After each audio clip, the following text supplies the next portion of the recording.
Hello friends, pattern सीखने की इस सीरीज में आज हम देख रहे हैं पैटर्न नंबर 36।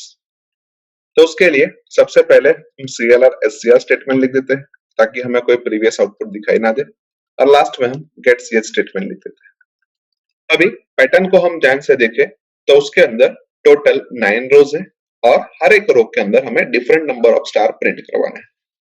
लेट अस से रो नंबर 1 के अंदर हमें 5 स्टार प्रिंट करवाने हैं, रो नंबर 2 के अंदर हमें 4 स्टार प्रिंट करवाने हैं, रो नंबर 3 के अंदर हमें 3 स्टार प्रिंट करवाने हैं, रो नंबर 4 के अंदर हमें 2 स्टार प्रिंट करवाने हैं, रो नंबर 5 के अंदर हमें 1 स्टार प्रिंट करवाना है, रो नंबर 6 के अंदर हमें 2 स्टार प्रिंट करवाने हैं, रो नंबर 7 के अंदर हमें 3 स्टार प्रिंट करवाना है, रो नंबर 8 के अंदर हमें 4 स्टार प्रिंट करवाना है और रो नंबर 9 के अंदर हमें 5 स्टार प्रिंट करवाने हैं। यानी कि हम ऐसा कह सकते हैं कि एक रो के अंदर मैक्सिमम हमें 5 स्टार प्रिंट करवाने हैं, और अगर हम एक स्टार को एक कॉलम के तौर पे ट्रीट करें तो हमें मैक्सिमम 5 कॉलम्स चाहिए। यानी कि हम ऐसा भी कह सकते हैं कि इस पूरी पैटर्न को हमें 9x5 ग्रिड के अंदर प्रिंट करवाना है। और पैटर्न के इंट्रोडक्शन के अंदर हमने देखा था कि ग्रिड को कैसे प्रिंट करवाते हैं। तो लेट अस से उसके लिए हम एक फॉर लूप ले लेते हैं और उस फॉर लूप के अंदर हम मैसेज के तौर पे लिखते हैं कि i is equals to 1, i less than और इक्वल्स टू 9 और i प्लस प्लस, जहां पे i और कुछ नहीं लेकिन रो की वैल्यू रिप्रेजेंट कर रहा है।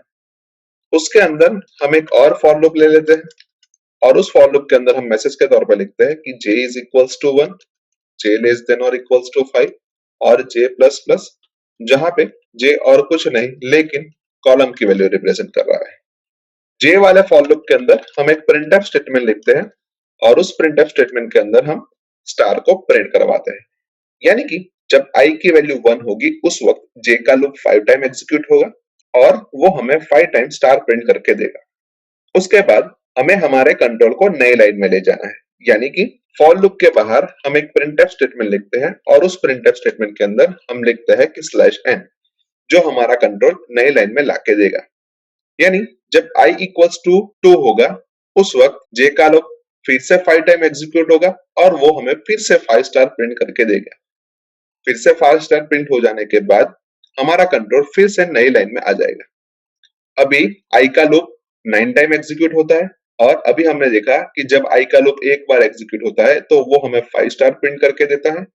यानी कि हम ऐसा भी कह सकते हैं कि ये फॉर लूप का स्ट्रक्चर हमें 9x5 ग्रिड के अंदर सभी जगह पे स्टार प्रिंट करके देगा।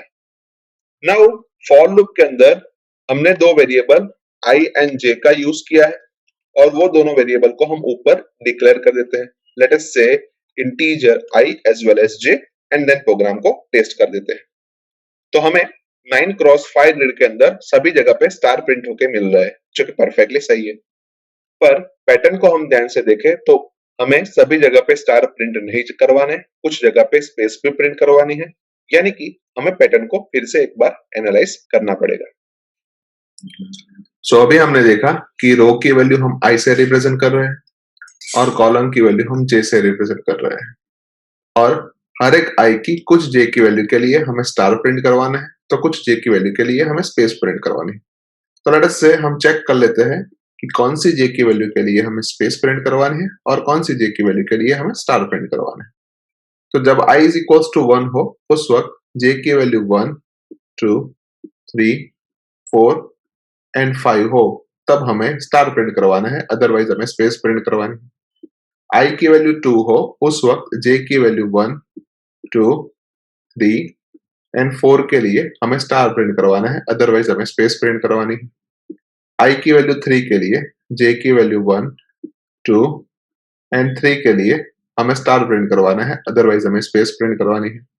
i की वैल्यू 4 के लिए j की वैल्यू 1 एंड 2 के लिए हमें स्टार प्रिंट करवाना है, अदरवाइज हमें स्पेस प्रिंट करवानी है। i की वैल्यू 5 हो तब j की वैल्यू 1 के लिए हमें स्टार प्रिंट करवाना है, अदरवाइज हमें स्पेस प्रिंट करवानी है। i की वैल्यू 6 हो तब j की वैल्यू 1 एंड 2 के लिए हमें स्टार प्रिंट करवाना है, अदरवाइज हमें स्पेस प्रिंट करवानी है। i इज इक्वल्स टू 7 के लिए j की वैल्यू 1, 2 एंड 3 हो तब हमें स्टार प्रिंट करवाना है, अदरवाइज हमें स्पेस प्रिंट करवानी है। i इज इक्वल्स टू 8 हो तब j की वैल्यू 1, 2, 3 एंड 4 हो तब हमें स्टार प्रिंट करवाना है, अदरवाइज हमें स्पेस प्रिंट करवानी है। और आई की वैल्यू 9 हो उस वक्त जे की वैल्यू 1, 2, 3, 4 एंड 5 हो तब हमें स्टार प्रिंट करवाना है, अदरवाइज हमें स्पेस प्रिंट करवानी है। अभी जब आई की वैल्यू 1 हो उस वक्त हम ऐसा भी कह सकते हैं कि जे की वैल्यू 5 या 5 से छोटी हो तब हमें स्टार प्रिंट करवाना है, अदरवाइज हमें स्पेस प्रिंट करवानी है। i इज इक्वल्स टू 2 के लिए हम ऐसा कह सकते हैं कि j की वैल्यू 4 या 4 से छोटी हो तब हमें स्टार प्रिंट करवाना है, अदरवाइज हमें स्पेस प्रिंट करवानी है। i इज इक्वल्स टू 3 के लिए हम ऐसा कह सकते हैं कि j की वैल्यू 3 या 3 से छोटी हो तब हमें स्टार प्रिंट करवाना है, अदरवाइज हमें स्पेस प्रिंट करवानी है। i की वैल्यू 4 हो तब हमें j की वैल्यू 2 या 2 से छोटी हो तब हमें स्टार प्रिंट करवाना है, अदरवाइज हमें स्पेस प्रिंट करवानी है। i की वैल्यू 5 हो तब j की वैल्यू 1 या 1 से छोटी हो तब हमें स्टार प्रिंट करवाना है, अदरवाइज हमें स्पेस प्रिंट करवानी है। i इज इक्वल्स टू 6 के लिए i इज इक्वल्स टू 4 के जैसा ही है। i इज इक्वल्स टू 7 के लिए i इज इक्वल्स टू 3 के जैसा combination. i is equals to 8 के लिए i इज इक्वल्स टू 2 के जैसा कॉम्बिनेशन। और i इज इक्वल्स टू 9 के लिए i इज इक्वल्स टू 1 के जैसा कॉम्बिनेशन। यानी अगर हम इन सारे स्टेटमेंट को कॉमनली लिखना चाहे तो हम कुछ ऐसा लिख सकते हैं कि j लेस देन और इक्वल्स टू x, और x की वैल्यू को हम ध्यान से देखें तो सबसे पहले 5, उसके बाद 4, उसके बाद 3, उसके बाद 2, उसके बाद 1 एंड फिर उसके बाद फिर से इंक्रीमेंट होगी, यानी कि 2, 3, 4 एंड 5। सो अभी एक और बार हम i और x की वैल्यू को ध्यान से देखें तो जब i इक्वल्स टू 1 हो उस वक्त x की वैल्यू 5 है। i इज इक्वल्स टू 2 के लिए x की वैल्यू 4 है। i इज इक्वल्स टू 3 के लिए x की वैल्यू 3 है। i इज इक्वल्स टू 4 के लिए x की वैल्यू 2 है। i इज इक्वल्स टू 5 के लिए x की वैल्यू 1 है। i इज इक्वल्स टू 6 के लिए x की वैल्यू 2 है। i इज इक्वल्स टू 7 के लिए x की वैल्यू 3 है। i इज इक्वल्स टू 8 के लिए x की वैल्यू 4 है and i is equals to 9 के लिए x की वैल्यू 5 है।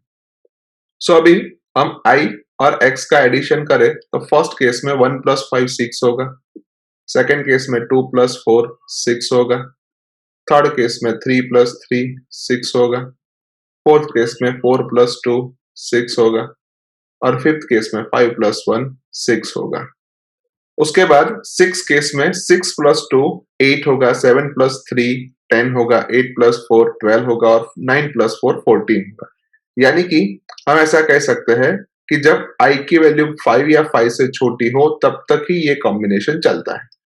तो हम ऐसा लिख सकते हैं कि जब i की वैल्यू 5 या 5 से छोटी हो तब भी i और x का एडिशन 6 होता है, और अगर हम उसके ऊपर से x की वैल्यू को डिराइव करें तो x की वैल्यू 6 माइनस i के बराबर होती है।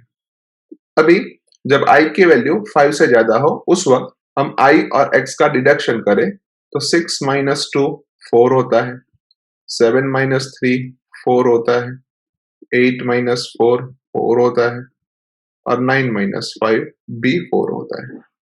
यानी कि जब i की वैल्यू 5 से ज्यादा हो उस वक्त हम कुछ ऐसा लिख सकते हैं कि i minus x is equals to 4। यानी अगर हम x की वैल्यू डिराइव करें तो x की वैल्यू i माइनस 4 होती है।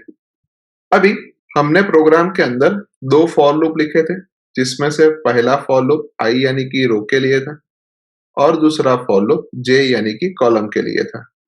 और दूसरे फॉर लूप के अंदर हमने एक प्रिंटफ स्टेटमेंट लिखा था, जिस प्रिंटफ स्टेटमेंट के अंदर हमने स्टार को प्रिंट करवाया था। यानी कि ये स्टार हमें 9 क्रॉस 5 ग्रिड के अंदर सभी जगह पे स्टार प्रिंट करके दे रहा था। मगर अभी अभी हमने एक कंडीशन आइडेंटिफाई की और अगर वो कंडीशन सही होती है तभी हमें स्टार को प्रिंट करवाना है, अदरवाइज हमें स्पेस को प्रिंट करवानी है। यानी कि हमें ये printf statement if else block के बीच में रखना पड़ेगा और इफ की कंडीशन के तौर पे हम लिखेंगे कि j लेस देन और equals to x, as well as else part के अंदर हम एक प्रिंटफ स्टेटमेंट लिखेंगे, उस प्रिंटफ स्टेटमेंट के अंदर हम स्पेस को प्रिंट करवाएंगे। अभी यहाँ पे जो हमने x लिखा है उस x की वैल्यू i की वैल्यू के ऊपर डिपेंडेंट है। यानी कि जब हम i वाले फॉर लूप के अंदर आएंगे उस वक्त हम चेक करेंगे कि i की वैल्यू क्या है। अगर i की वैल्यू 5 या 5 से छोटी है तब हमें x की वैल्यू 6 माइनस आई रखनी है, अदरवाइज x की वैल्यू हमें i माइनस 4 रखनी है। एंड उसके बाद जब हम प्रोग्राम को एग्जीक्यूट करेंगे तो हमें हमारा डिजायर आउटपुट मिल जाएगा।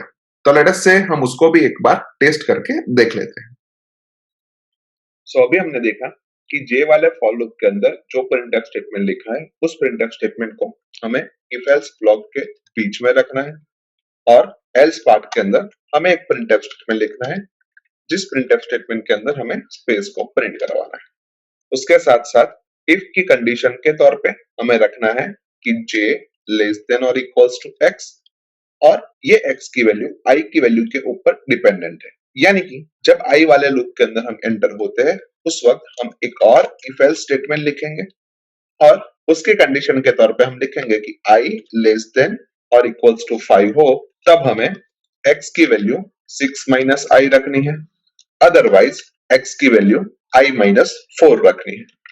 अभी लूप के अंदर जो x नाम के वेरिएबल का हमने यूज किया है उस x नाम के वेरिएबल को हम ऊपर डिक्लेयर कर देते हैं, लेट अस से integer x and then program को टेस्ट कर देते हैं। तो हमें हमारी डिजायर पैटर्न 9 क्रॉस 5 ग्रिड के अंदर प्रिंट होके मिल रही है जो कि परफेक्टली सही है। अभी इसी पैटर्न को हमें n रोज के अंदर अगर प्रिंट करवाना हो तो हमें एक और इंटीजर वेरिएबल n की जरूरत पड़ेगी और उस n की वैल्यू को हम यूजर के पास से स्कैनफ स्टेटमेंट की मदद से लेंगे और स्कैनफ स्टेटमेंट के अंदर हम लिखेंगे कि %d एड्रेस ऑफ n और स्कैनफ के ऊपर हम एक प्रिंटफ स्टेटमेंट लिखेंगे जिस प्रिंटफ स्टेटमेंट के अंदर हम मैसेज के तौर पे लिखेंगे कि एंटर n। अभी जो दोनों फॉर लूप हमने लिखे हैं वो दोनों फॉर लूप 9 रोज के हिसाब से हमने लिखे और उसको भी हमें n रोज के हिसाब से कन्वर्ट करना पड़ेगा। तो i लेस देन और इक्वल्स टू 9 को हम i लेस देन और इक्वल्स टू n कर देते हैं, i लेस देन और इक्वल्स टू 5 को हम i लेस देन और equals to 9 plus 1 divided by 2 कर देते हैं और 9 को हम n में कन्वर्ट कर देते हैं। उसके बाद 6 माइनस i को हम 5 प्लस 1 माइनस i कर देते हैं और 5 को हम 9 प्लस 1 डिवाइडेड बाय 2 कर देते हैं एंड फिर 9 को हम n में कन्वर्ट कर देते हैं। सेम वे 4 को हम 5 माइनस 1 कर देते हैं और 5 को हम 9 प्लस 1 डिवाइडेड बाय 2 कर देते हैं एंड 9 को फिर n में कन्वर्ट कर देते हैं। उसके बाद 5 को हम फिर से 9 प्लस 1 डिवाइडेड बाय 2 कर देते हैं और 9 को हम n में कन्वर्ट कर देते हैं एंड देन प्रोग्राम को एक बार टेस्ट कर देते हैं। जहां पे n की वैल्यू में 9 इंसर्ट कर रहा हूं तो हमें हमारी डिजायर पैटर्न 9 रोज के लिए मिल रही है जो कि परफेक्टली सही है। एक और बार प्रोग्राम को रन करते हैं जहां पे मैं n की वैल्यू 12 इंसर्ट कर रहा हूं तो हमें हमारी डिजायर पैटर्न 12 रोज के अंदर मिल रही है। लेकिन इस पैटर्न को हम ध्यान से देखें तो लास्ट में 2 रो ऐसी है कि जहां पे हमें मैक्सिमम स्टार प्रिंट होके मिल रही है जो कि गलत है। यानी कि हमें लास्ट में एक ही रो ऐसी चाहिए कि जहां पे हमें मैक्सिमम स्टार मिले और वो तभी पॉसिबल है जब हमारे n की वैल्यू ऑड हो। तो उसके लिए हम स्कैनफ के बाहर एक बार चेक कर लेते हैं कि अगर n की वैल्यू इवन है तो उसको हम 1 से इंक्रीमेंट कर देते हैं एंड देन प्रोग्राम को टेस्ट कर देते हैं। सो अभी जब हम n की वैल्यू 12 इंसर्ट करेंगे तो हमें हमारी डिजायर पैटर्न 13 रोज के लिए परफेक्टली प्रिंट होके मिलेगी। यानी कि हम ऐसा भी कह सकते हैं कि इस प्रोग्राम के थ्रू हम पैटर्न नंबर 36 को n रोज के लिए इजीली प्रिंट करवा सकते हैं। सो आई होप कि आपको इस प्रोग्राम के अंदर अच्छी तरीके से समझ आ चुकी होगी। आज के वीडियो में बस इतना ही, नेक्स्ट वीडियो में फिर से मिलेंगे। Thank you very much.